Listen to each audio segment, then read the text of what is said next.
વિસ્તારમાં એક gym and ફિટનેસની બહાર ખુલ્લેઆમ મારામારીનો એક વિડીયો સોશિયલ મીડિયામાં વાયરલ થયો, જેમાં શાકભાજીની લારી ચલાવતા અને જીમ સંચાલક વચ્ચે ઉગ્ર વિવાદ બાદ લાકડાના દંડા વડે મારામારી થઈ હતી.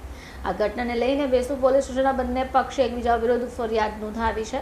14 આરોપીઓની ધરપકડ પણ કરાઈ ગઈ.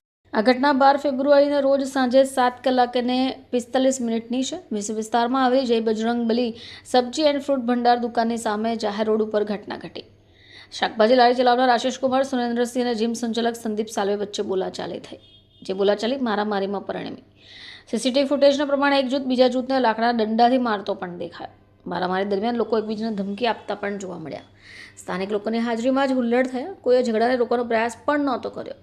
ઝઘડાના પાછળનું કારણ જીમના એસી આઉટડોરમાંથી પાણી ટપકતા હોવાની બાબત સાંભળવા મળી.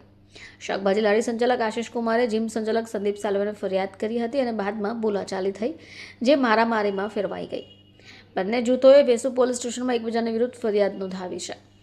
આશિષ કુમાર અને તેની ટીમે આરોપ લગાવ્યો કે સંદીપ સાલ્વે તેના સાગરીતોએ તેને ગાળાગાળી કરી, લાકડાના દંડાથી હુમલો પણ કર્યો અને જાનથી મારી નાખવાની ધમકી આપી. જ્યારે સંદીપ સાલ્વે અને તેની ટીમે આરોપ મૂક્યો કે આશિષ કુમાર અને તેની ટીમ જીમમાં ઘૂસી ગઈ, ગાળો આપી અને મારપીટ કરી. પોલીસે બંને પક્ષના 14 આરોપીઓની ધરપકડ કરી. રાયોટિંગનો કલમ હેઠળનો ગુનો પણ નોંધ્યો. શાકભાજી લારી જૂથમાંથી આશિષ કુમાર, સુરેન્દ્રસિંહ, પંકજ, નારદ મહંતો, સુનિલ કૈલાશ સોનકર, રોહિત, ગોવિંદ મુન્ના, વિજય રામરાજ સિંહ હોય, જ્યારે જીમ સંચાલક જૂથમાંથી સંદીપ શાલિગ્રામ સાલ્વે, અબ્બાસ હર્ષદ અલી શેખ, સોહેલ ફયાઝ, સુબોધ કુમાર ભિખારી ઠાકુર, સંજીવ કુમાર, રામસુંદર શર્મા, સંદીપ રાજેન્દ્ર શર્મા, અજીત લવકુશ શર્મા, સંદીપ સીતારામ શર્મા આરોપી છે. બ્યુરો રિપોર્ટ, ચેનલ આઈ વિટનેસ, સુરત.